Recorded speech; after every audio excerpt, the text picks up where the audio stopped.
Hi, friends. Do you like Primus? Do you like putting 9-inch nails through your eyelids? Welcome to the program. My name is Dean. Nice to see you. That is my friend Scott Trade. Do you remember that song, that Eminem song? Hi, kids. Yeah. Do you like Primus? Will It's you great. put 9-inch nails through one of your eyelids? You remember What that? made you think of it? I don't know. Every time I say hi, kids, I go back to like an Eminem song. I Oh. don't know what it is. Yeah. Hi, kids. Do you like Primus? Every time I would say that to my kids when they were growing up. We were like, what the fuck are you talking about? My kids are like 7. Like, hi, kids. Do you like leave me Primus? alone. Mine's like, what are you talking? What is Primus, Dad? And then my kids figured out what Primus was. It was a band, like this kind of punk rock band that had a song called Winona's Big Brown Beaver, if you remember that correctly. And they got a real kick out of that when they were like 12. They're like, oh, yeah, Primus, hi, Dad. You like that song? I don't even know. They didn't get too much radio play. No, it really didn't, which is a shame because it was like one of the great punk rock tunes of all time. And I remember thinking to myself when I heard Primus's Winona's Big Brown Beaver, because it was about, Winona Ryder. It was. And I don't know anything about that area of her body. Like, I know nothing about that area of her body. But I remember thinking to myself, very bold decision, because you're basically saying at the time, right, when that song came out, at the time, you're basically saying no one's ever going to say the name of the song on the air. No one's ever going to play it. And if they do, it'll be like at midnight. So these guys are never going to make any money. That was back when radio would dictate, because Scotty's in radio, Scott Trades from the Hot Wallet podcast, financial educator, market guy, and stockmarketmentor.com. Also was in radio for a long time. So it's a little inside radio stuff. But I remember thinking at the time, fuck, one of the all-time great songs, because I got it on a demo, but we'll never play it, which is a real crying shame. And I did play it at like 8 o'clock in the morning and almost got fired once. I had to. That's what I always loved about your show, man, is you never knew what was going to happen. And, I grew up listening to you on the radio out of Toronto because I'm from Ontario originally. And, I remember your first day on the radio, Dean. I really do remember that as like something new, because it was like, whoa, who's this new guy on this station I like? And was able to listen to you for many years. And you were always an inspiration to a lot of us in the business, because you kind of had an attitude was like, well, whatever, I'm just going to make great radio, and whatever that takes, I'm going to make it. And whether or not I get in trouble, this is what great radio sounds like. And so always interesting when you would kind of break the format a little bit and have fun. Yeah. When was that? It was like 2001. Where were you in 2001? So I grew up in Curtis, Ontario. Oh my God. Did you really? Yeah. You're just outside of the GTA. Like, it's about an hour outside of the GTA. It goes like, you on the 401, for anybody listening who wants to know how the Toronto highway systems works and where all of the different hamlets are. It goes Toronto, and then you get like, Scarborough. Scarborough kind of bleeds into like Markham. And then, you get, if you take the 407, it's a totally different deal.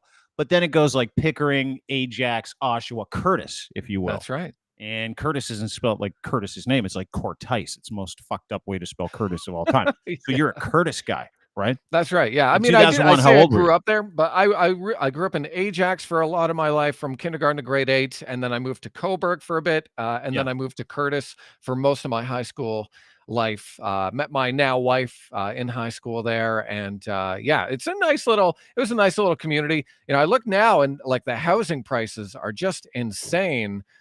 For what you get for the size compared to here in Alberta. And so, anything on that corridor, I just can't believe the housing prices. Every time we go home to visit family, they're always like, oh yeah, that house over there, that's $1 million home now. And you're like, what?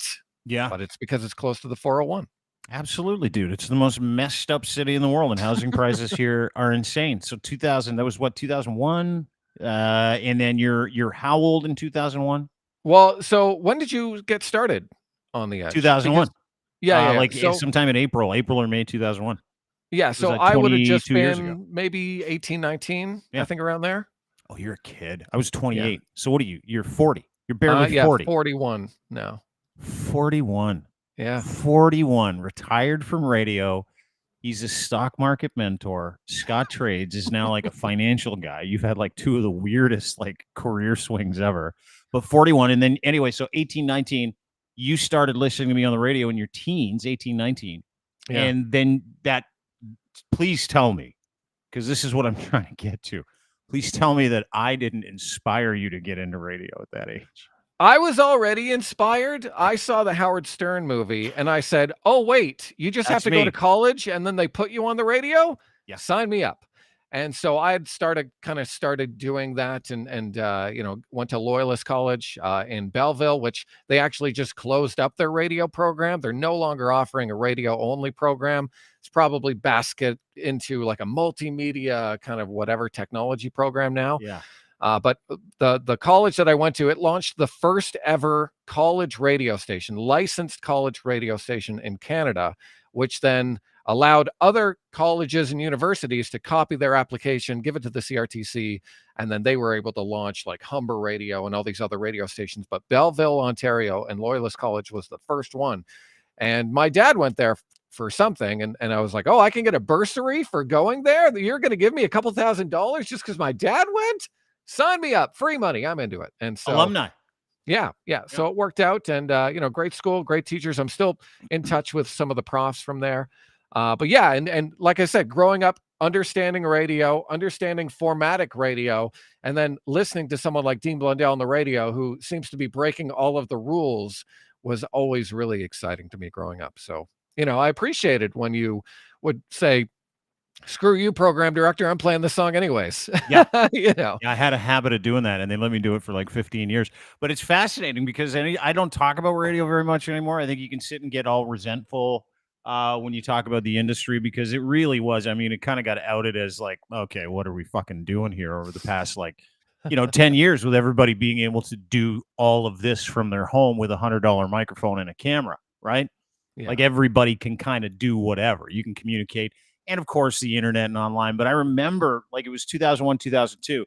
And I don't think people understand, like millennials, maybe some Gen Zs or, whatever, Gen Y, whatever the fuck. I don't know what Gen you are.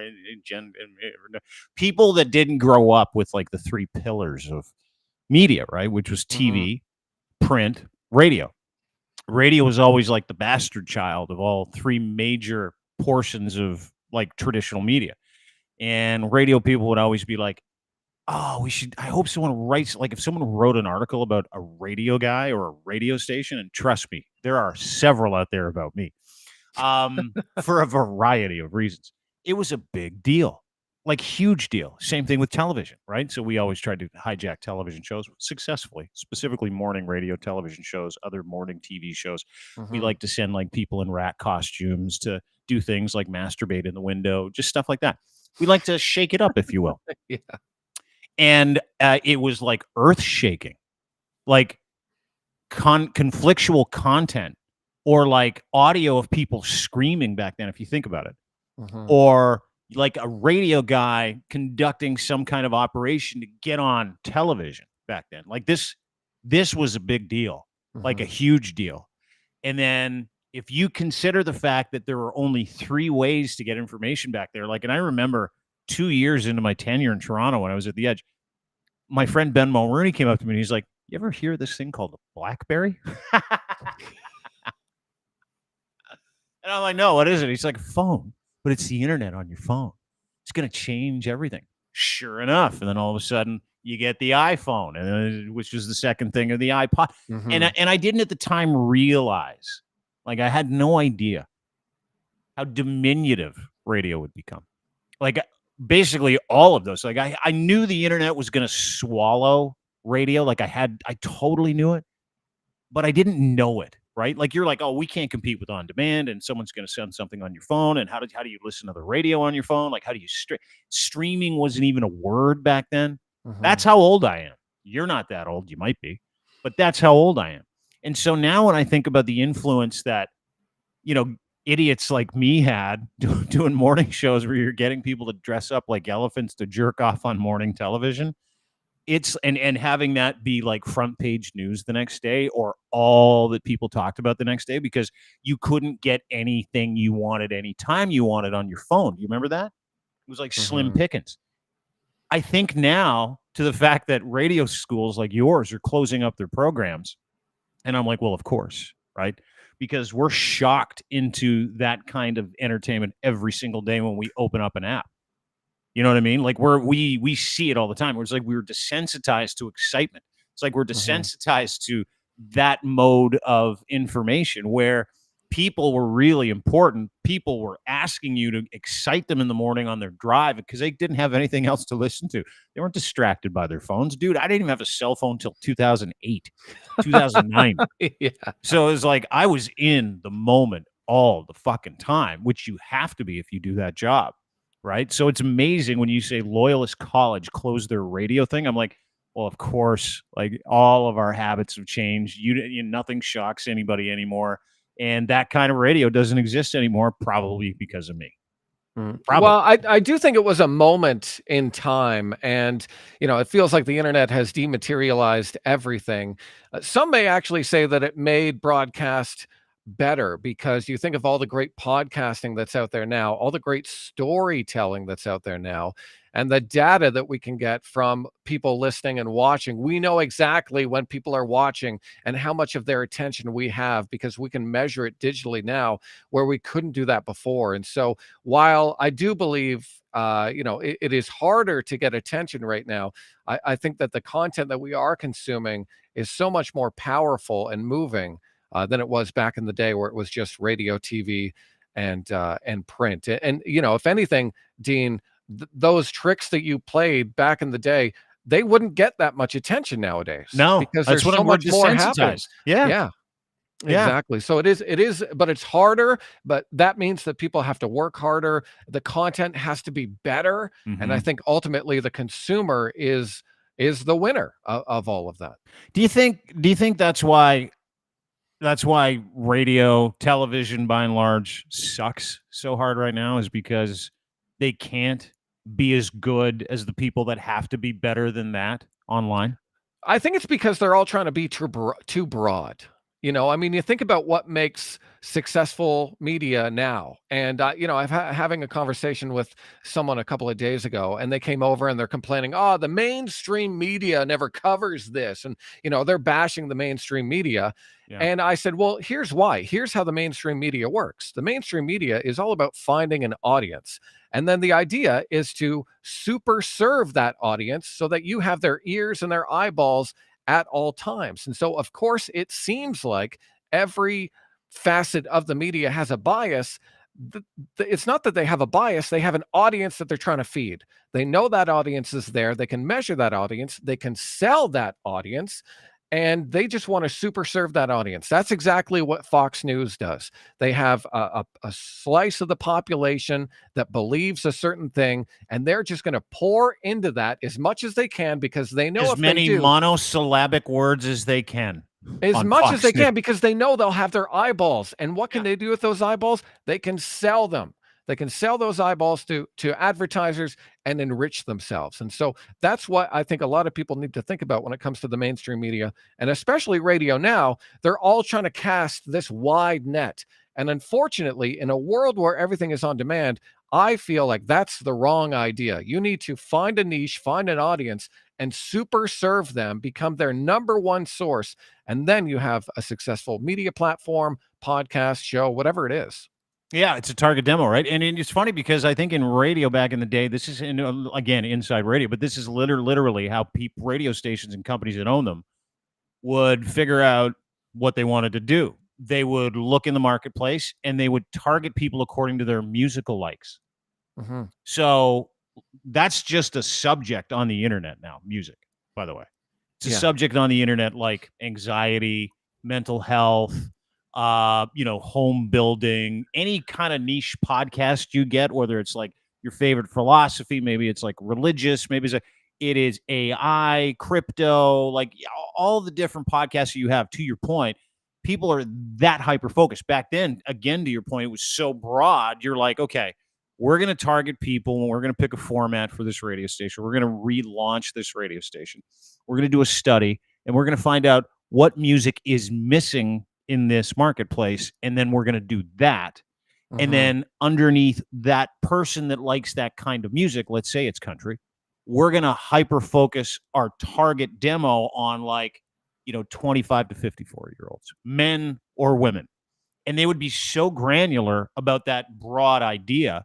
They would literally, do you have a cardboard cutout of your like ideal listener in your studio? Did you ever do that? They had this in our studio. I'm like, Yeah. get that fucking thing out of A here. I'm not whiteboard. talking We'd to. have a whiteboard. Yeah. His name is Frank. He Yeah. likes this. He goes here. So fucked. Like it's Yeah. so fucked.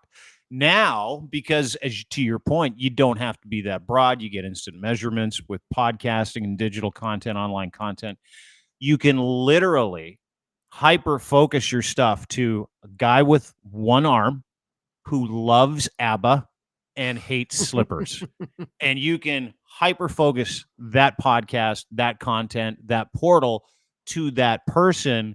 And that person is so specific that they're like radicalized for your stuff because they're like, I didn't know this existed out there for me. I had no idea.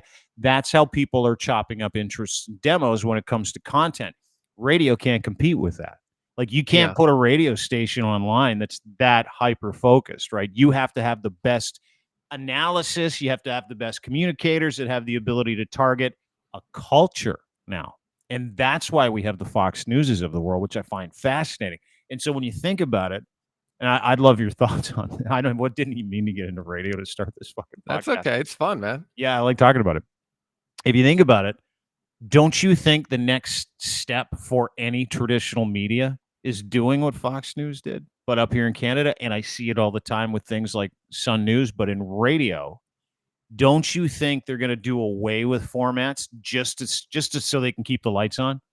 And, here's what I think go, they you know should what? do. Let's go after a culture of people. Let's culturally focus this radio station and hammer away at them with digital content that we can put from our ecosystem onto that radio station because, well, we don't have to actually pay live people either. 100%. And that's what I was going to say is that's what I think they should do. They need to hyper focus, and then they need to say to every one of their hosts, what's an interest within this umbrella that you can own. So like let's say it's crypto, for example. Okay, we're going to have a Bitcoin only podcast.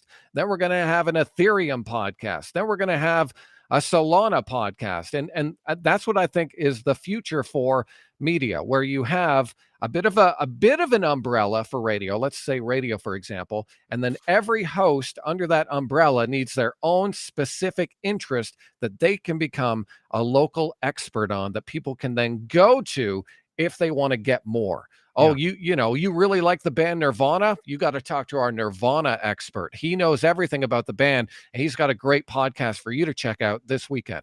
And his name isn't Alan Cross. Yeah. Yeah. So, I mean, that's what I think should happen. I'm not in the industry anymore, though I have had a few job offers to get back in. I just haven't been in a position where that's as lucrative as it may. You want have to throw been your whole once in the life away past. again, you mean, for a shot in the dark at maybe some sustainable employment in a dying industry? Is that why you haven't taken up those offers? Something like that. Yeah. Okay, good. I'm just sure. Yeah. No, but it's an interesting conversation, right? Because like that's what's going to happen. You're going to have to go to big markets because there's no way you're going to be successful going, you know what? Prog rock. That's our new format. You know what? More easy listening because people have a choice. Like the habits, going back to the whole idea that habits mean everything to people in media, and they do, right? There's a reason why people would get up, open up the newspaper and read the entertainment section, have a cup of coffee, get in their car, turn on the radio, listen to their favorite segment, not get out of the car for those segments. There's a reason why, you would benchmark features, meaning you would do something at a certain time every day because you want people coming back. You were asked to create habits for your users, your listeners back then. That was what you did. Now, appointments. Yeah, appointment listening. That's what they used to call it. Now it's like, dude, you just have to fucking feed into someone's psyche. That's what you have to do. You have to feed into what people love the most.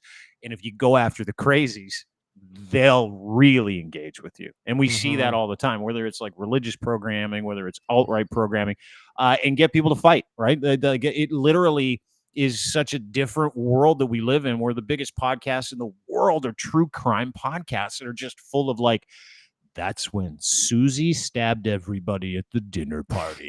Like it's like people are just looking for no one's looking for generalists. No one's looking for real information anymore. No one's looking to have a light time on the way to work. Everybody's like driving to work going, you know what, I'm going to listen to my podcast on extreme anxiety and post-traumatic stress disorder on my drive down the DVP to work for an hour and a half in the morning, right? Like that's lit. And I give us credit, but I also look back at my time in media, specifically my time on the radio. I'm like, we did none of these things. Like, we would tell fart jokes and throw coins at people's heads and get them to tell us how much that coin was when it would hit them in the head. Like we would have puppetry of the penis shows. We would do, indoor sex competitions. Like, that was what we did. There is no podcast like that out there. There's no like shocking radio fun Howard Stern, Blundell, Mancow sort of brand that exists in the podcast network. Do you know why? Because it's not shocking anymore. Nobody cares. Nobody cares. So to your point, for that industry to survive, they're going to have to get a whole bunch smarter and follow what people are doing in this format. Absolutely. And I wish that the people that were in charge, the higher ups, when you and I were in the industry, Dean, I wish they had the foresight to see how big this type of media that we're creating right now, prepackaged podcasts or whatever. I wish they would have seen that and said, Dean Blundell, what's your favorite interest outside of this? And you would have said, well, I like male synchronized swimming. And then great. Okay, here you just do a podcast about male synchronized swimming. There's no such thing as male synchronized swimming, but I love how you low-key tried to make me look like I like watching guys swim together in Speedos. I don't know that there isn't that. So in my mind, it still exists. All right. You know what I mean, though? But find a topic that isn't this, and then we want you to just create the best content you can about that while you're not doing your radio show. And really kind of nurture that creativity, because I always found like all they cared about was, are your breaks 45 seconds long? Are you talking over too much of the music? Like, just shut up, read the liner, and get back to the music. And instead, what I think they should have done, those higher ups in radio that got paid millions and millions of dollars to tell the rest of us in small market radio what to do, I wish they would have seen the foresight to say, you know what, actually, we want you to be creative. And here's an online outlet that you can do it. And we're going to pay you to do that because we know that will continue to drive advertising dollars and views to the website, as opposed to, mention the website so people can put in their email and enter a contest. And then we can tell that client how many people we got. It was just like, to me, it's just crazy that no one in broadcast saw this. And everyone, even now, is just so caught off guard. And do you think they can do that now, though? Because I have conversations in the radio industry, as you probably know, quite a bit with people from management standpoint or a strategic standpoint that have the ability to affect change in different companies. And they're all saying what you're saying right now, which is like, yeah, we missed the boat. We have no idea how to double back and figure out a way to sink money into where everybody consumes things, right? Which is the internet, which is online, which is on your phone. How do we get that on people's phones? It's almost like they put their head in the sand, and they'll say this. I had a conversation with an executive the other day, great guy. And he's like, yeah, everybody missed the boat. We don't even know what to sell anymore. Like, we're trying to be online, but we can't, like, we have no idea how to sell online because we're all radio people.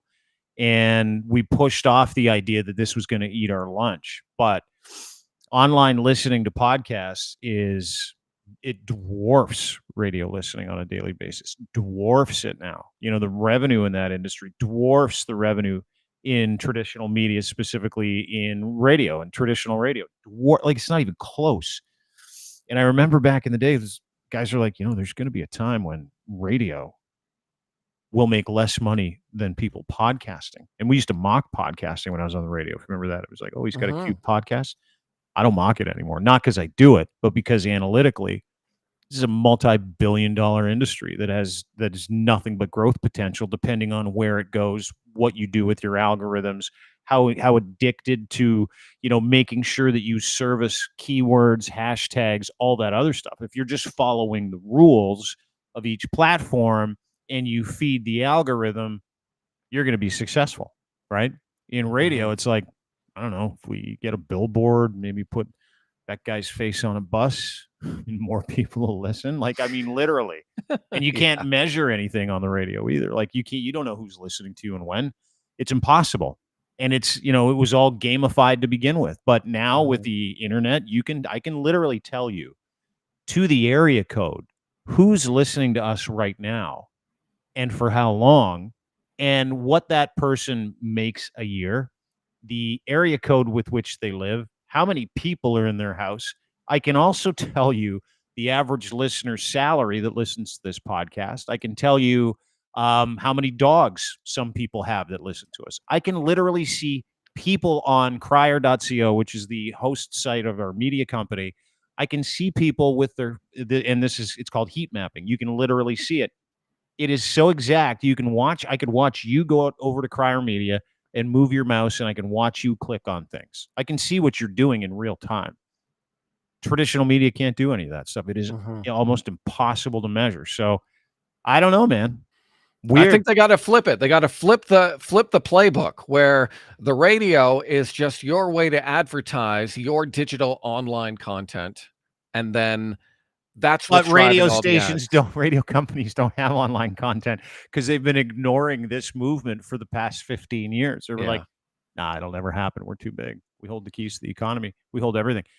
You don't have it anymore. To your point, they have to at some point, and some companies are, which is why I'm sitting here with guys like you going, hi, we're over here. Yeah. Hi, we're over here. Because this is real, right? You can measure this. This is like, and you have people that know how to do all of it. Like, this isn't back in the day when you'd go on the radio and you'd sneak in there at 6 o'clock in the morning, do a morning show till 9:30, 10 o'clock, have 14 cups of coffee, talk about your nuts for a good hour and a half, maybe do some traffic. Someone give you about $1 million and then you go home, right? Then that doesn't exist anymore. It's like you get up at 6 o'clock in the morning, you map out your day, you schedule all of your social media content. Then you'll go and timestamp yesterday's podcast, and then you'll make sure that everybody that's involved in your brand has their marching orders that day. And then you'll schedule a podcast with a friend of yours named Scott Trades, at Scott Trades on Twitter. You can find him. Hot Wallet is the name of his podcast. And then you'll do that. And then after your podcast is done, you'll go and timestamp that. And then you'll make sure that you've got your descriptions down and your keywords in and all that other stuff. Dude, I used to stroll in at 5 to 6, have 15 cups. I wasn't kidding. 15 cups of coffee with hazelnut creamer. And I'd beat it at like 10 o'clock. And I wouldn't even think about my day for the rest of the day. Like nothing. I wouldn't do nothing. That is like it. And you say that, Dean, but I know that there's a lot of prep that goes into producing a Toronto radio morning show. I did nothing. Okay. Sure. No, I wielded every single day. No, you're right. There is a ton, but you understand what I mean. Like, you understand the workload that you carry around today as opposed to the workload that you used to carry around. It was more stress than work, right? Yeah. Because you couldn't manage your day. Now, when you do this kind of content, you can manage your day, which is another upside for people that are really good at content or have an ability to do this. No one tells you that you took too many breaths or you popped your peas. Nobody tells you that you're not worth what they're paying you. Like, you go out and you eat what you kill, right? That is the benefit of this industry. And it's interesting because that industry is petrified of it. And as opposed to fighting all of us with regulations and shit, I don't know why they don't just come on partner with us. Yeah. And the thing is, I know that there's a ton of really smart people that are still in there. It's just, I wish that they would be a little more open to, let's flip the script. Let's try something new and then see how it goes. But that's a scary thing. I know that there's millions of dollars at stake. I know how the business works. It's always a risk. It's easier to play mainstream. But I know that there's a handful of really creative people that are still in there that are trying to do great things in radio. It's just, from my perspective, it's hard to see myself in that while it's in the state that it's in now. That's kind of how I look at it. But doesn't matter because I'm going to the moon. We're riding the Bitcoin bull and whatever. Yeah, Bitcoin's when it's all done, I'll be able to buy my own radio station and go from there. Yeah, please. Please hire me to do it. Bitcoin's back in a big way, isn't it? I know. And listen, for everybody that's listening to us kind of wax about how old school radio bullshit and the new school and habits and all that stuff. Yeah, we didn't mean any of that, but we had fun doing it. You were on to talk about Bitcoin. Bitcoin's on a ride. We've got other Bitcoin news because Sam Bankman Fried's going to jail for about 131 years. So that'll be fun. And I want to talk about that. And I also want to talk about an article I read on Medium that basically said Bitcoin came out in 2014. It was called Ponzi coin. And they took it off for a very specific reason. And this is a Ponzi scheme. And I know that you don't like hearing those words, but in any opportunity, there's always opportunity to make money. There's always upside. So I get that part of it.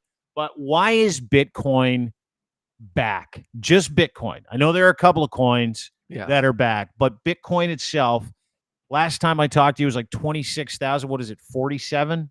45? Where are we at? So I deal in American dollars. And so the Bitcoin right now is 34,000 American dollars. I don't know what that is in Canadian. I don't have it up on my chart. 47. But it is up well over 100% since the beginning of January. All you had to do was buy Bitcoin every time Dean tweets something negative about Bitcoin, and you would have made tens of thousands of dollars. Sorry, buddy. I had to. That's what everybody said to me today. I see your tweets. I screenshot them. And when I'm at the Porsche dealership, I'm going to tweet all those out and a picture of my new car. Well, dude, it's because like Pierre Poilievre, who's like the most loathed politician in this country, like he told everybody back before the crash, like a year ago, he's like, if you want to stave off inflation, take your life savings and drive it into digital currency. And then when everybody would have lost it. It went down. So I find it very funny because it's revisionist history and the guy's a total cock. But I get it, man. I get it. And I don't, anytime I reply to you, just so you know, on Twitter, it's always with a little smirk because I know the whole thing with Pierre Poilievre, and I know that there are instances where people lost money trading digital currency, and that always sucks. And, you know, that's unfortunately just how markets work, whether you're trading stocks, you're trading options, you're trading. I mean, we've all seen Wall Street bets and those people who lose tens of thousands of dollars by trying to trade options around earnings. And so, yeah, if you're in the market, I always say don't gamble with more money than you're willing to lose. And so I get that there are people that lost money through the downturn. But since the beginning of the year, Bitcoin is the best performing asset of the year. And crypto is the best performing asset class of the year, where, you know, the NASDAQ, it just started to bounce recently because the Federal Reserve basically came out to say that they didn't say it, but they're not going to raise interest rates anymore. And so when that happens, the market then prices in future cuts. And so we're seeing the market kind of rebound this week, and we're seeing Bitcoin kind of hold up around that 35,000 US dollar range. And so the reason it's coming back is just because it was, I believe, is because it was punished so heavily. You know, we did see like it during fall. the FTX thing and during the Luna thing and during the like Doge is down 55. It was a real a lot of storm. fucking coins zeroed out at the same time, right? Yeah, it was a real perfect storm because not only did we have the U.S. Federal Reserve and central banks around the world jack up interest rates at the fastest rate in human history. Interest rates have never gone up to the speed that they've gone up before now. And so that is bad for just risk assets generally. We saw stocks like PayPal, Square, and any other, you know, heavy risk asset drop sometimes 85, 90%. And of course, Bitcoin being speculative and being, you know, further down the risk curve, those things always get hit the worst. It doesn't matter what market cycle we're in. The most speculative stuff always gets crushed the worst. And so we did see a 95% pullback in some of these tokens. There's one called Solana. It hit a low of $8 when it was at the low, and just yesterday it hit $47. And so that's well up over 500% from the low. Bitcoin up over 100%, et cetera, et cetera. And so now we're seeing the market kind of look forward and price in a few interesting things. So in the next couple of months, we're going to get a spot Bitcoin ETF in the United States for the first time ever. With the U.S. being the financial capital of the world, a lot of money could potentially come into the Bitcoin space. And so I'm just imploring everyone to watch this space over the next couple of months, 6 months, because we're going to get a lot of really interesting catalysts where we have about 8 different ETF providers bringing spot Bitcoin ETFs to the market. And then next year, we're also going to have the Bitcoin halving, which means miners are going to be selling less into the market. Most of the selling that's happening right now with Bitcoin is miners, people who are using electric power to generate Bitcoin tokens. They then sell that into the market, and that's how they make money. And so in April of next year, we're going to have the halving, and essentially the reward that these miners are going to get is cut in half. And so that's good for Bitcoin. That's good for the network because less sell pressure, and it means it's an even more scarce asset. So that's what's happening with Bitcoin. Okay, so I understood roughly 33.3% of what you just said. I'm so sorry, guys. Yeah. No, I want to go back. Okay, because it's like Stephen Hawking when anybody talks about like Bitcoin in my mind. Stephen Hawking could say anything because he was considered the smartest guy in the world, even though he was in a wheelchair in a diaper. Like even I get it. He would say shit and people would be like, "It's brilliant." I'm like, I really? Because like, are we going to be living on Venus one day? Like, is that cool? Like existential Venus? Are we going there together? Because he could say anything. He was that smart, and you wouldn't know what he said. Same thing with Bitcoin. So you talk about miners using electricity to create Bitcoin. No idea what that is, but it's factoring into your idea that Bitcoin's going to be on the big rebound and there's a whole bunch of spot coins or whatever you call them coming to the market. Again, I don't even understand that. But what I do understand is that all the guys online that I've been roasting for losing everything for the past 2 to 6 months are coming for me with their fucking emojis with the bright eyes, like the laser eyes. You know what I mean? They're like, it's starting again. It's starting again. You do like the low key shit where you're like, oh, not a bad day for Bitcoin. And you'll share a graph, BTC, and you'll tag me in it. But there are people that are like, Dean, when I get rich from this cycle of Bitcoin, because I bought all the dips, I'm going to buy you and turn you into like a statue in front of my house. Because I mocked Bitcoiners that hard for such a long period of time because I like doing it because I don't understand it. It's fun, of course. Well, of course it's fun, but it still remains that there's still really nothing to show for it, right? And I read a really interesting article on the back of Sam Bankman Fried getting 140,000 years in prison yesterday. For a $32 billion write-down and pure fraud. I want to get into that in just a second. Mm-hmm. But I had this epiphany where like I'm reading this article. I'm like, oh, everybody calls it a Ponzi scheme because whoever's in first gets paid first. And the goal is you got to keep people coming in at certain prices or you can't keep paying those old investors out, right? Is that not still the model behind all cryptocurrencies? Is to have the first people in on the coin, have them be the guys that are the people that are driving this thing, big PR, whether it's Greg Foss, whether it's anybody else who's an influencer, because it's all about influencing, telling people that this is on the rebound. Are we not just seeing, in my mind, are we not just seeing like, hey, if it's the same thing and everybody lost everything with the same thing, are we not just seeing another concerted effort to tell people that this isn't a Ponzi scheme? Or is there another reason that it's still the best performing asset in its class right now? So what we're seeing now, Dean, is we're seeing banks and institutions really start to develop blockchain technology. JP Morgan, which is one of the biggest banks in the world, they currently have an internal blockchain and they're using it and testing it, and it does about $1 billion worth of transactions per day. What do you mean? What do you mean an internal blockchain? What is an internal blockchain? Explain that. You can't just rip through that. Well, no. So they use a blockchain, but it's not a public blockchain. So there's public blockchains and then there's private blockchains. And so a public blockchain would be like Bitcoin because it's an open source network. Anyone can access it. I can see the code. You can see the code. With a private blockchain, it's internal. So it's like kind of like the difference between a business intranet and the internet. So like this is a business internet where it's their own little coin system where they can kind of shuffle shit around to each other inside their institution. That's right. Correct? They can send assets. Oh, I got to send these assets over here. Okay, let's use the JPM coin chain or whatever it's called. And so the technology the underlying technology is real. And there are, admittedly, probably about 10,000, maybe 100,000 projects that are in blockchain that will probably end up not being anything and probably end up going to zero. And so you really want to, as an investor, focus on the ones that are the most institutionally supported, the ones that are probably going to make it. And I'm talking, it's easy. I tell people, keep it simple.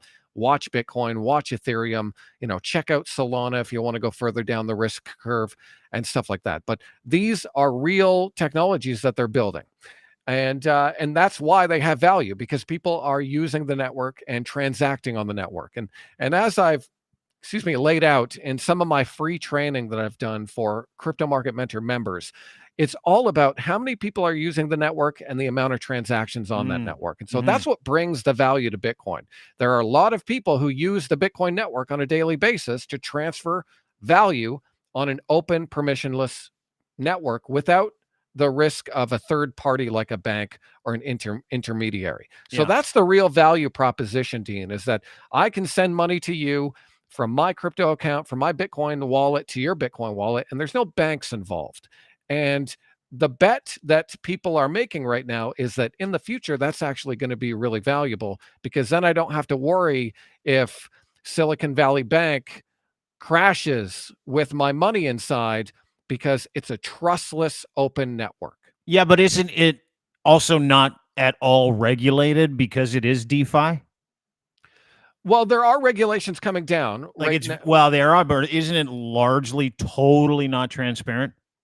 Like isn't that why we saw Sam Bankman Fried go to jail forever? The Bitcoin blockchain is 100% transparent. You can see all of the transactions on there. And what is being regulated, what they can regulate, are the on-ramps and off-ramps, like the different exchanges, like Binance, FTX, for example, and Coinbase. The banks or the regulators can regulate that. They can ask you, okay, well, if you want to use Coinbase in Canada, you got to make sure to give us your license. Tell us what your address is. Here's your tax information, et cetera, et cetera. That kind of stuff is being regulated. And that's where I think that it's going to go. I think eventually banks and major institutions are going to be the majority custodians of Bitcoin, blockchain, and all of these other tokens that the government could then peer in on and see. Now, there is going to be probably a gray area as well, just like there's kind of a gray area of the internet where illegal transactions may occur and stuff like that. I don't really pay attention to that stuff, so I don't know too much about it, because I'm more focused on, the technology that's being built and then the regulations around it that will increase the technology. But that's kind of how I think about it. So I wouldn't say it's necessarily a Ponzi scheme. A Ponzi scheme is something like a crypto called SafeMoon, where they launch it and say, "Hey guys, welcome to our shitcoin. Buy it all," and then then the people dump all of the coins on the community and take all the money for themselves. Where Bitcoin was organic. It didn't start in 2014. I haven't read that article that you're referencing. It did start in 2008, after the financial crisis. The Satoshi white paper actually came out on Halloween 2008. And you can read it and see how the technology works. And so that's where Bitcoin started. That's my understanding of it. Well, maybe the exchange started in 2014. Maybe that was it. Maybe were people like you can watch Bitcoin documentaries and see that there were people trying to build exchanges, but it was so early in the technology that no one was really ready. Regulators weren't ready. It was just funny magic internet money that kids were messing with, and they were really trying to crack down on it. And that's where you saw people like the Winklevoss twins get in early and try and do things. People have been trying to put together the Winklevoss. Yeah. People have been trying to get a spot Bitcoin ETF and trying to get regulation for this asset class since 2010, 2014, et cetera, like around that time, because they see it as a viable technology.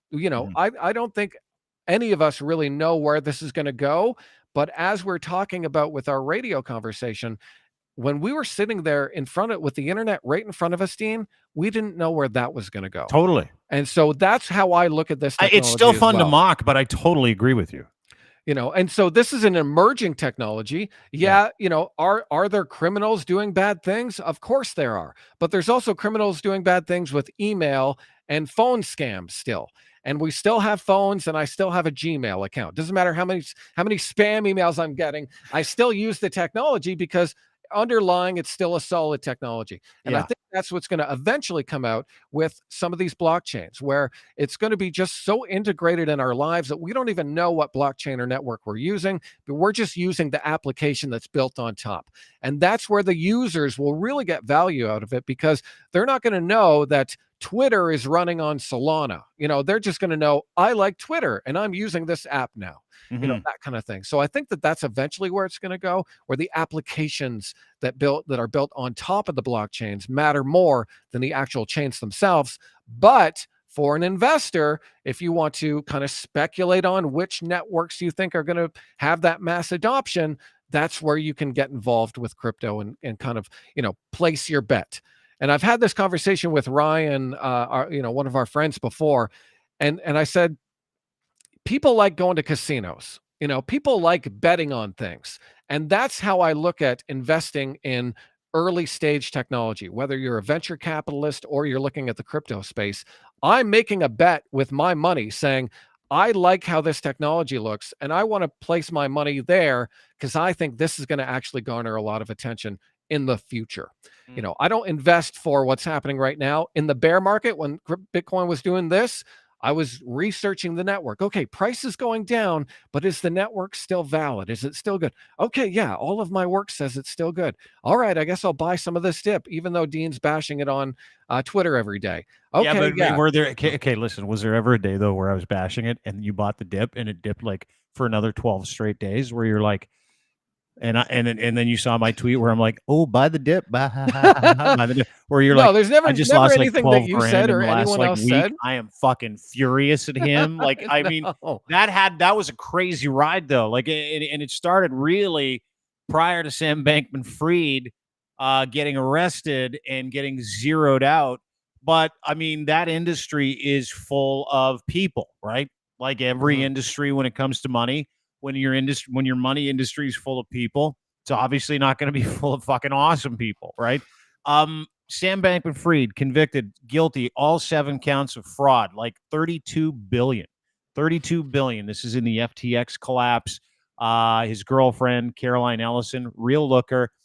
She basically zeroed him out on the stand, as well as all of the guys that worked with him, saying, hey, it all came from Mhm. him. He knew what he was doing. He screwed us over. He screwed over all the investors. Is this not how do you look at it? How do you look at what Sam Bankman, because he's going to go to jail? Apparently, he's up on like he could get 101 years in prison, which puts him out, I believe, at 132. So, I actually think it's great. I think it's great that he's going to jail. I think it's great that this chapter is closing. And I know that, there's a lot of people in the industry right now that just want this put behind us, because he never stood for what Bitcoin stands for.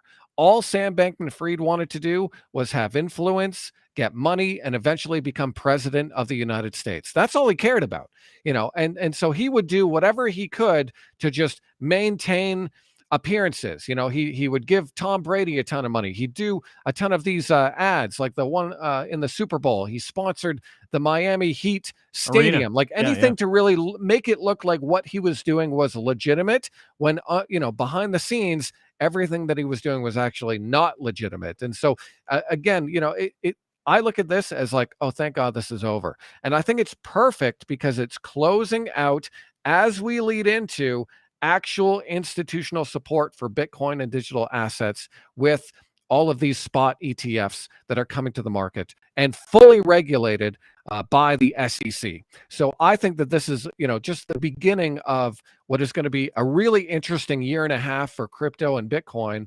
And I'm glad that the chapter of Sam Bankman Fried is closing.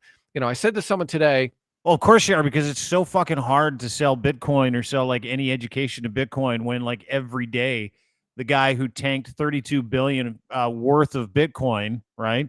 32 billion in people's money in that industry is on trial, and every report that you see from that, it's like Everybody's got an opinion on it, and it's a very negative opinion. So this does close the chapter on that Wild West portion, but the perception war of Bitcoin is still there. Sorry, you said you were talking to somebody today. You said to someone Oh, today. no, no, Don't no, mean to that's interrupt. okay.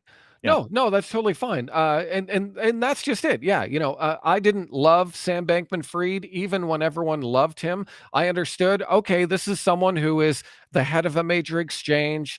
There's other major exchanges out there like Coinbase and Binance, and okay, I know that that people like those, they like the idea of a figurehead or a narrative when it comes to attaining value. Like everyone looks at Steve Jobs, and everyone looked at Tim Cook, and from Apple and whatnot, and so everyone looked at Sam Bankman Fried. It's like, oh, he's the white knight of crypto. He's the J.P. Morgan of crypto. I think Jim Cramer called him the J.P. Morgan of crypto. And I just didn't like that because, again, the idea is decentralization, inclusion, and Bitcoin was never about one person. The person or people who created Bitcoin, they didn't create Bitcoin and then dump on their audience.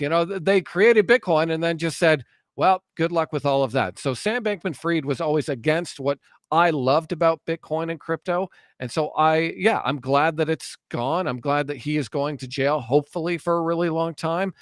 And yeah, and I don't stand for or support any of those scams or anything like that. And so I've always been in it for really interesting technology and the adoption of something new. Yeah. I don't think that's what he was in it for. I think you're right. I think Sam Bankman Fried was in it for the perception, the money, and of course the influence. It was weird because of like the stories that came out of this trial. They all were like, and Sam really never showed any interest in the business portion of what we were doing. Just the Mhm. tech, like the stories of him deciding that instead of going to a meeting with Tom Brady, he would go play League of Legends with his friends. Yeah, That is not a and the whole, like, serious guy. he would wear, like, he'd wear, like, these, sloppy T-shirts, and he'd have some shorts and some flip-flops, and he'd be on stage with, like, Bill Clinton and all this stuff, and I'm just like, some people looked at that and go, "Oh, wow, he's so edgy, he's so rich, he doesn't even care about the clothes." And I look at that just think about how unprofessional it was. I always thought he was unprofessional. His hair was always crazy and weird, and he's sleeping on a beanbag chair, and he's not in like a nice office or anything. But for some reason, people like Kevin O'Leary, Anthony Scaramucci, and all of these other investment firms like Sequoia saw that as like, wow, this guy's so cutting edge. He's so fresh. He doesn't even care about getting dressed. And I've heard Kevin O'Leary say, look, this is what it's like in VC. You see a billionaire tech guru coming out of a Lambo, and they're wearing all sloppy clothes like this. I was used to seeing that. And maybe that's just how it is, but I don't know. At some point you got to say, I made a big mistake here. Time to apologize to everyone who followed me on that. Oh, we just had some technical issues right in the middle of it. How do you apologize for stealing $32 billion from people? That's the other thing. Like, I watched him in some of the trial, and you heard stories about his parents being so upset after for him, right? Oh, they lost their son. You got to be, 32 billion from millions of people. And some people lost everything. Some people are homeless now because of it. I'm Oh, like, really? I didn't know that. oh yeah. A lot of people lost everything. A lot of people were like with the Alameda. So my understanding is Alameda was around first, like 2017. They do this little investment software thing, and then that it was an exchange. He starts FTX, and Alameda was where all the money was, and the FTX was the exchange, and he would just end up pulling money out of Alameda. But when there was a run on Bitcoin, when the whole thing started, and this was what outed him. This guy CZ at Binance was like, I think I'm going to take all my money out of FTX. And everybody started doing the same thing. He couldn't keep up because the deposits weren't as much as the money that he had coming out on the other end, including himself. And it was all about lifestyle. Apparently, and one of the fucking great stories I heard is there was this slush fund that they had at Alameda that all the executives used, and it was unlimited. There were credit cards attached to it, and people could come and go as they pleased. Wow. Several of them, and apparently millions, hundreds of millions of dollars on like private jets, trips, booze, ecstasy, party. It was a big party guy. loved throwing parties. Everything was a party here, party there. But he would show up to every one of these parties for like 4 minutes. Mm. Like he would just, because he was such a weirdo, the Sam Bankman Fried guy. It was like, he was so fucking awkward. And I have a friend that actually met him once. He's in, the banking industry and he's captain of industry. And he met him probably 2 years ago. And he's like, weirdest guy I ever met. He's like, he'd walk up to you and he's like, all like, oh, hi, how are you? He's like, and he had one of those dead fish handshakes. He's like, I hate those. oh, I know. And he, like a dead fish handshake. And he's like, oh, how you doing? And then get, and he wouldn't look at anybody in the eyes. He would kind of look down and look around. His eyes were always darting. And I'm like, what did you make of him? And he's like, I didn't trust the guy the fucking second I saw him. But somehow people did to the tune of $32 billion. I find that amazing. Like I think it's 32 billion nominal value. I don't think it's 32 billion exactly. It's probably like, because they had the FTT token, Scott, that they had. It wasn't exactly 32 billion that he stole. My understanding is that Alameda Research had an $8 billion hole, and that's the money. And then they ended up giving almost $2 or $3 billion to CZ. And then all of these other people started calling them because the Terra Luna collapse happened. Yeah. And then everyone was like, oh crap, where's all of our money? And then everyone said, well, why don't you just give us back your money, the money that we've given you. We'll give it back later. We just want to make sure that you have it and we want to have it back. And enough people did that after they gave CZ money, $3 billion, that they didn't have any more money left. And then that's when obviously the CoinDesk article came out. CZ says that we're gonna liquidate the rest of this FTT token, and then that's where all the value of Alameda Research and everything was locked up into this FTT token, this exchange token that was just made up money anyways. But the way that they used the FTT token was like an incentive. So if you held the FTT token and you got someone else to come on the FTX exchange with your referral link, we'll give you a little extra money because you have a bunch of FTT. So that's kind of how they used it as a reward token. And it just had a boatload of value in it. And then they would use that to say, look how much we're worth because we have this on our balance sheet.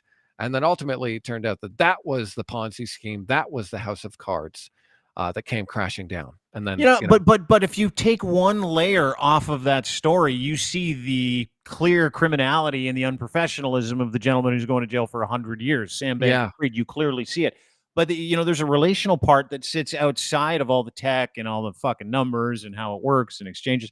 It's like this guy conned some of the most important business people in the world. Yeah, he conned some of the most incredibly smart individuals on the planet. And I wonder how much of that is we can't miss, like FOMO on behalf of idiots like Kevin Leary, who clearly doesn't know how to drive a boat. Or maybe it was his wife, probably his wife. Or like a guy like Tom Brady. You know how many people this guy was in business with? Like important people, government people, banks that were up his ass. Like how does he go? Like, I'm amazed by that. Man. It's just greed. It's all greed, isn't it? It's all human nature. It's got nothing to like people with legitimate VC applications on their resume, like Kevin O'Leary. Say what you want about him being a douchebag. Guy's incredibly financially successful for a reason, right? He reads the X's and O's. He looks at prospectuses. He understands how it works. Nobody understands how this industry works, right? Some people understand how important the tech is, but everybody wanted that money for nothing. It was fascinating. Like, this is one of the more fascinating times in our lives because nobody's talking about that aspect of this, Scott. Nobody's talking about how, like, guys like Tom Brady or Kevin O'Leary or the Ontario Teachers Pension Fund, which got taken for, I don't know, 8 million, 9 million, was like, yeah, let's just shovel some money over there. Millions and millions and millions of dollars when it's so hard to make money in this economy. It is fascinating. That part of the story blows my mind, Scott.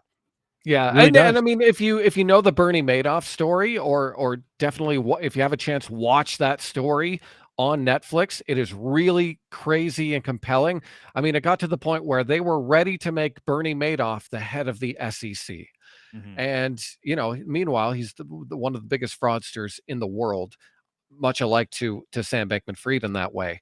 And so that's it's interesting because it's the same old story over and over again. We have this up and rising star. Everyone pours into him, and everyone just relies on everyone else's research.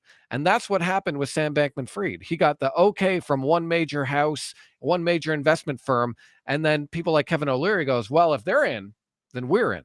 Oh, and if Tom Brady's in, then we're in. And oh, Shaq too? Okay, cool. Then I'm in. Larry David, he's in. You know what I mean? And Yeah. that's how it happens, because people say, well, I trust their research, so I don't have to do my own. And then, then there we are. I How do great think is that that some of these FTX people, commercial with Larry David, that Super Bowl commercial? How prescient was that? Now it's still so good. it I makes me. love Larry David. You can't find that commercial anywhere either. Like someone's buried it because it's so hard to find. Where Larry David is like, you should invest in FTX. He's like, yeah, I don't think so. I No, know you really should. He's like, it sounds like a scam. No, and then FTX at the end, a bunch of people with money, and then like literally 4 weeks later, it's like, yeah, it was that guy's a total scammer. So Bitcoin itself, the technology isn't a scam, but there are very serious scammers that knew how to take advantage and turn that into you can turn anything into a Ponzi scheme. That's what Amway is. Of course, the first option out of the gate for people that have access to this incredible technology and are also basement dwelling virgins like Sam Bankman Fried. Of course, they're going to apply some negativity to it right out of the gate and go, let's Ponzi scheme the shit out of this thing, right? Mm-hmm.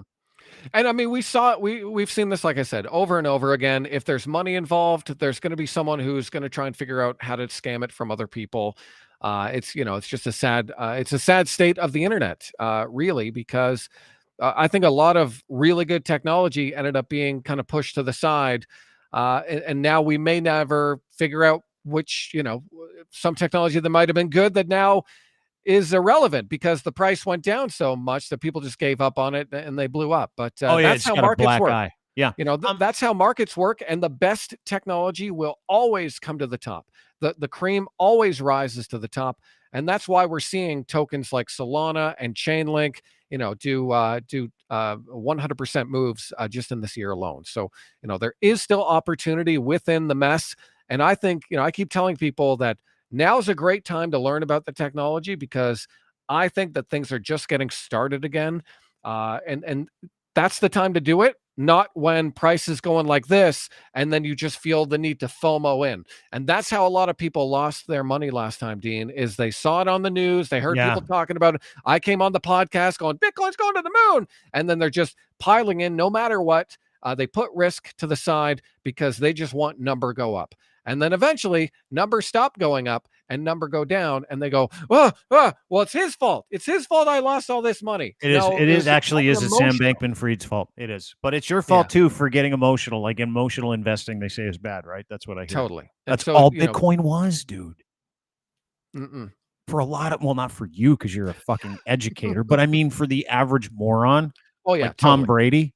No, it's just like, but it's good. I think I doubled his money in a month. Count me in. Here's 10 million.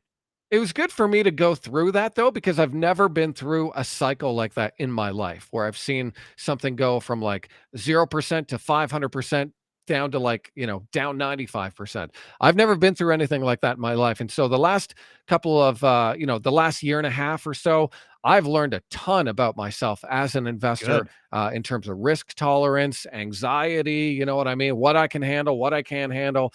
And ultimately, I look at this as a lesson. It's made me a better investor now because I focus more on quality assets and whatnot. So the people that follow me at Crypto Market Mentor, they're benefiting this year because I suggested them buy Solana when it was around $20, and now it's up to $40 and stuff like that. And so I look at this as a learning opportunity, and I think that that's the best way to do it. Even if you did lose money, okay, I lost money here. This investment idea didn't work out. How can I learn? How can I get better for next time? Because markets are cycles. They go up, they go down. And, if you do enough research, you can actually make life-changing money. Well, and this is my point, is that people like you are smart enough to understand that there's a play here that doesn't include getting rich quick, right? You understand the technology in terms of what it can do in the financial industry, speed of use, being able to package up your finances. Like The technology is bulletproof. It really, really is, and it continues to evolve. If you understand, which I don't, but everybody I talk to understands. It's like, dude, this is like the future of banking. It's just a matter. It's like the bastard child of banking right now for some reason because all these bros and incels used it to, shovel money into other countries and hide money and screw people and all that stuff. But when it gets regulated, it's going to be an in-demand technology for every financial institution across the world because it can be so secure and so instant, right? Yeah. Very much unlike what we see today when someone wires you something, it is a massive pain in the ass. You got to check this, you got to check that, you got to make sure that's done, this done. There might be a hold. No, not Takes only 3 is that days, it, et yeah, cetera, et cetera. Yeah. everything And is in front of you. And that's what we're gonna see coming out eventually. It's not gonna all happen all at once, but, eventually we are gonna be able to transact at the speed of light. There's technology now like Solana, for example, and they're working on their chain doing 1,000,000 transactions per second.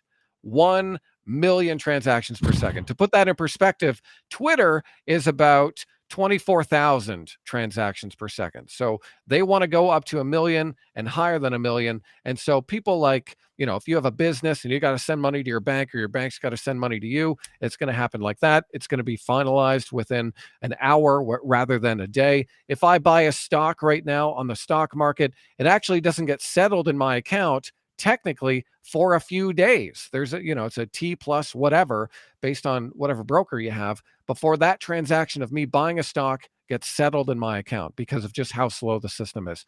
So Mhm. that's going to be dematerialized. It's all happening, but it's happening slow. And so I just think in the next, 8 years, this is going to be a really exciting thing. But like I said before, I don't know what this technology is going to do. Maybe you're right. Maybe it is all BS. Maybe it is all a I, Ponzi I scheme. didn't say it was. I didn't say it was all BS. I just said it's I know, I mostly heard what you BS. said before, but I've also, I'm remembering those tweets. And, but maybe that's true. But I also know that a bunch of money can be made in speculating in technology, just like in the year 2000, where we had that big, 2000 tech boom, and then we had the bust. But what came out of that?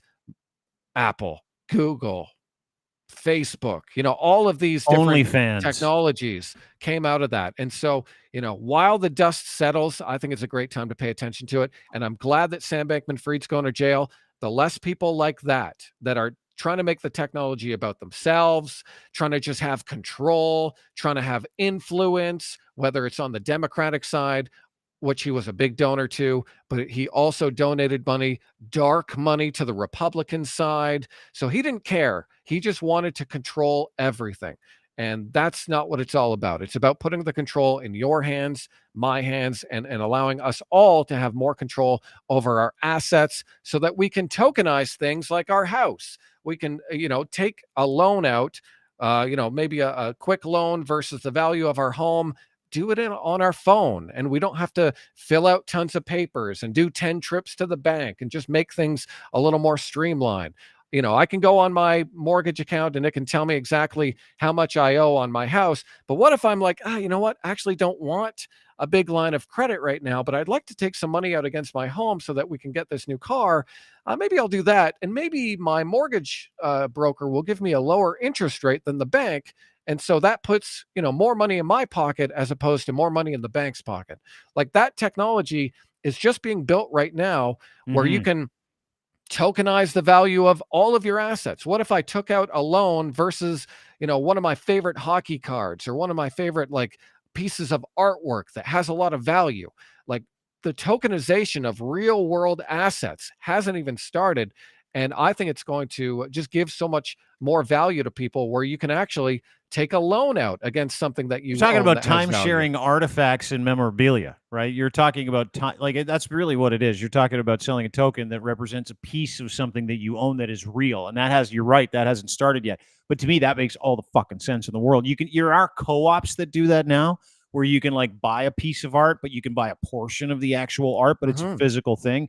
But that is like that's on a ledger. You're talking about a legitimate electronic ledger that can make that work, right?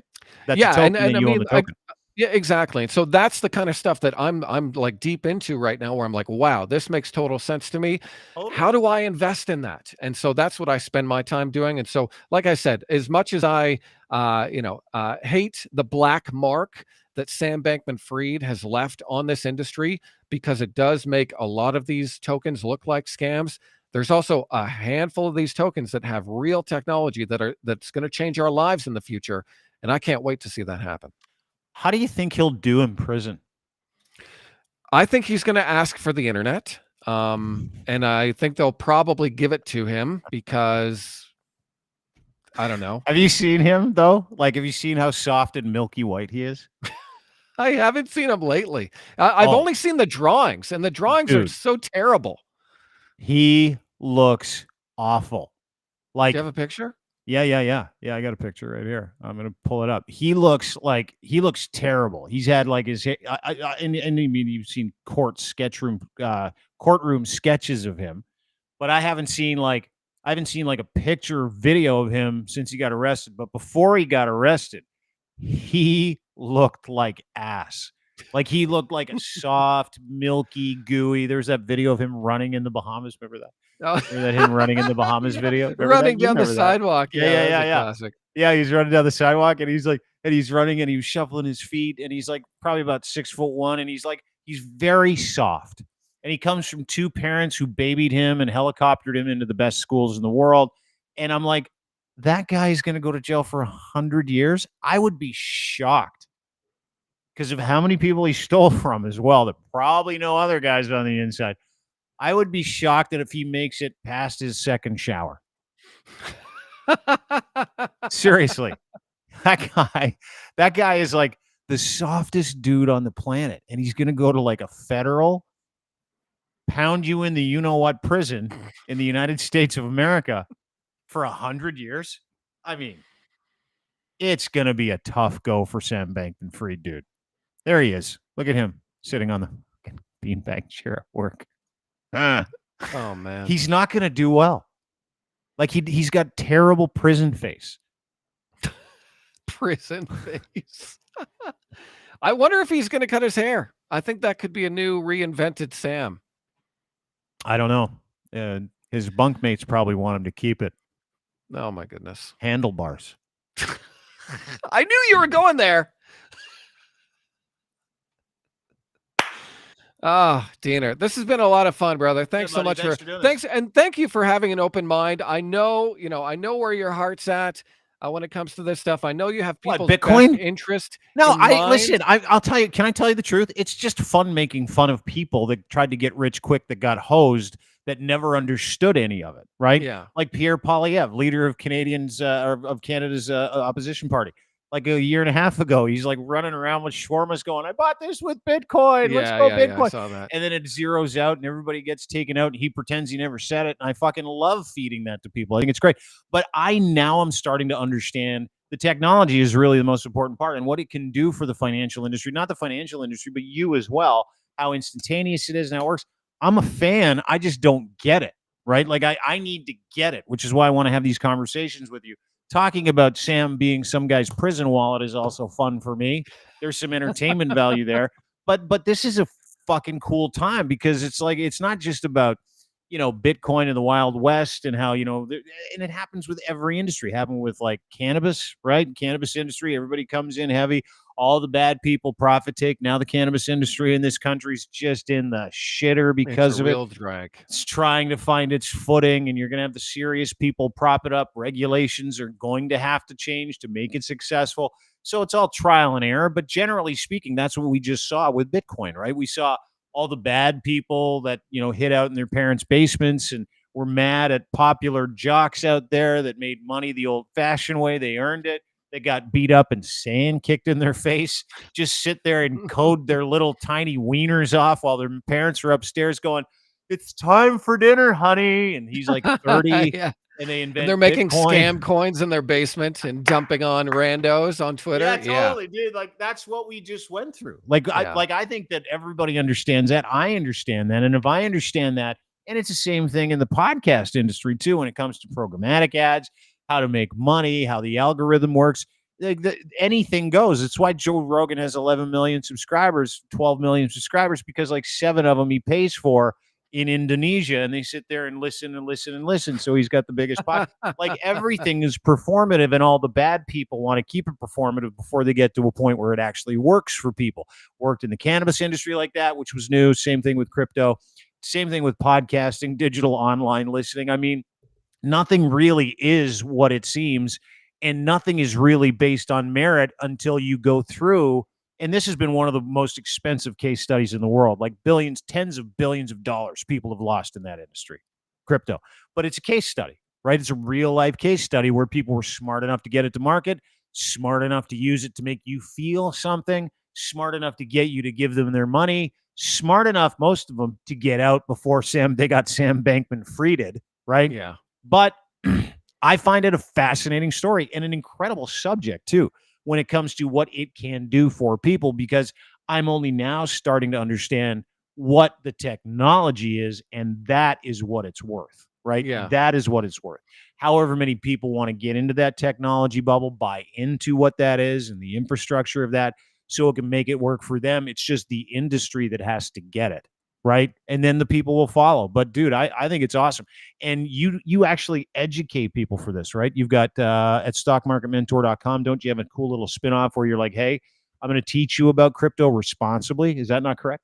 Yeah, so we have a service at Stock Market Mentor called Crypto Market Mentor, and it's just me educating people on a daily basis. I do 3+ videos a week, plus actionable ideas that I share, things that I'm doing. If people want to go, Scott, what's your portfolio like? Well, here it is, and I'll tell them what I'm into, why I'm into it, and then I also do tutorials about charting, technical analysis.